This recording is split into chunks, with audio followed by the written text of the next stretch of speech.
Ouais, c'est bien, on reste sur une bonne série. Je pense que notre jeu s'améliore.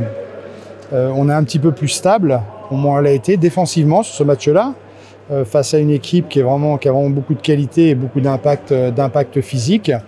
Un joueur, Zouzoua, vraiment avec un talent pour la division vraiment très important.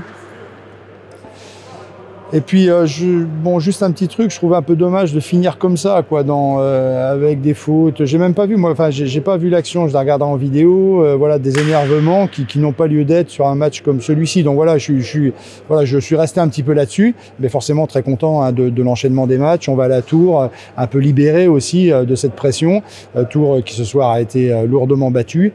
Donc voilà, ça montre que le championnat, tout le monde peut être battu par tout le monde peut battre tout le monde. Donc c'est ce qui rend la N1 aussi très intéressante.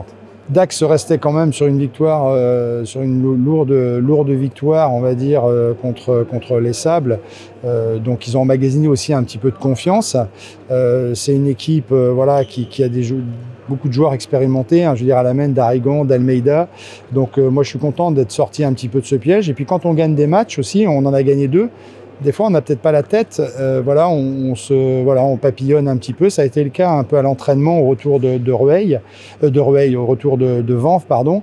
Et voilà, on a réussi à passer ce match-là, mais il faudra être capable de beaucoup plus être focalisé sur le basket quand on est là. Et je trouve que, pareil, on a été d'un seul coup, on menait, puis on a été mené de 7-8 points, on se déconcentre sur des petites choses, puis on revient, on joue trop en dents de scie. Ça, c'est quelque chose qu'il va falloir corriger pour vraiment faire un championnat, on va dire, un peu plus constant.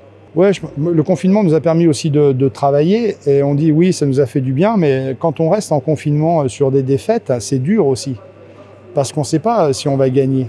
Et c'est dur de travailler en se disant on va s'améliorer. Forcément, on travaille pour ça, mais de rester sur ces matchs, on avait beaucoup de choses négatives qui ressortaient. Donc forcément, on améliore notre jeu progressivement. Les joueurs aussi, bon, j'oublie pas aussi que Pierre Brun est blessé ce soir.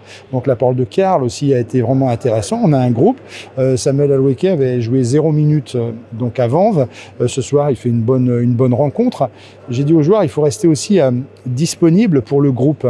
C'est ça, une bonne équipe, c'est ça. C'est pas avoir des stats, bien jouer, faire la gueule quand on met moins de points. Il faut gagner. Ça, c'est mon impératif, on va dire, pour l'équipe. C'est ça qu'on veut.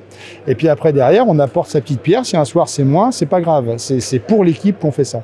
Et dans cet état d'esprit, si on arrive à bâtir un état d'esprit autour de ça, alors là, voilà, on pourra exprimer tout notre talent et vraiment embêter tout le monde. Mais ça, on en a la capacité. Karl David, d'abord, je l'ai connu jeune joueur à Nantes, hein, donc ça c'est aussi un élément, c'est quelqu'un d'extrêmement stable mentalement, donc ça aussi pour notre équipe.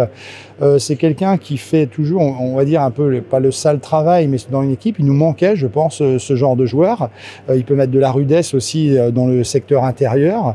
Il est polyvalent, il peut jouer sur un poste 4-5, et je pense que pour augmenter un petit peu cette pression un peu physique qui nous a manqué dans les premiers matchs, moi c'est ce que j'ai estimé.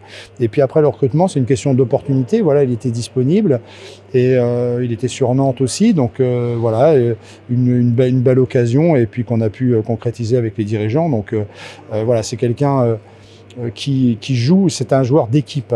Et ça, pour moi, c'est essentiel. On n'a pas besoin forcément d'un joueur qui va nous mettre 20 points. C'est pas ce dont on avait besoin, mais quelqu'un qui vient cimenter un petit peu le groupe. Et je pense qu'il en a la capacité au moins. D'abord, juste avant de répondre, j'aime un petit mot parce que forcément les supporters, tu sais, quand on est arrivé à la salle à 18h30, donc tout le groupe des supporters en manque de basket, comme beaucoup de gens d'ailleurs nous ont accueillis. Bon, ça nous fait toujours plaisir de les voir et puis on sent quelque part, on les sent très frustrés comme beaucoup de monde. Donc voilà, je passe un petit message à tous ceux qui nous ont encouragés. Puis on se dit tiens, il y a des gens quand même qui pensent à nous, qui sont là. Bon, on le sait, mais voilà, c'était aussi le petit mot par rapport aux conditions sanitaires. Bon, pour moi, d'abord, j'aimerais pas être au gouvernement aujourd'hui, parce qu'il y a plein de gens qui disent ah oui, c'est des beaux jobs. Aujourd'hui, c'est compliqué. Je pense que personne ne peut vraiment savoir ce qui va se passer. Par contre, je trouve que les clubs, il faut pas que les clubs se mettent de la pression. Justement, on se dit ouais, si les championnats s'arrêtaient, la fédération qui validerait certains championnats. Je pense que ça, oui, c'est la fédération, mais je ne pense pas qu'on puisse arrêter un championnat au bout de 10 matchs et dire le premier monte et les derniers descendent. C'est pas possible. Il faut vraiment penser, pour moi, à la santé financière des clubs, à ce que les clubs survivent. financièrement d'abord, parce que c'est bien beau de vouloir monter, faire des championnats. Si la moitié des clubs de N1 sont pas là l'an prochain, c'est pas ce qu'on souhaite. Personne souhaite ça. Donc voilà. Donc j'espère que d'abord ça s'améliorera globalement pour tout le monde, que les vaccins. Mais après, si on doit jouer, d'ailleurs la LNB se pose beaucoup de questions par rapport à ça. Si on doit jouer, on va dire un peu à la petite semaine, hein, comme des entraîneurs de Dijon et de Nanterre ont exprimé. Des fois, il faudrait peut-être mieux faire une pause en attendant les conditions sanitaires. Et moi, le seul truc qu'on attend, forcément tous, c'est de pouvoir accueillir du public, une jauge. Et je pense que cette date-là, finalement, la date, c'est la capacité que les clubs auront, via le gouvernement, d'accueillir des gens dans la salle. Et je pense que là, ça serait une reprise et une relance du basket. Et il n'y a que ça qui pourra lancer.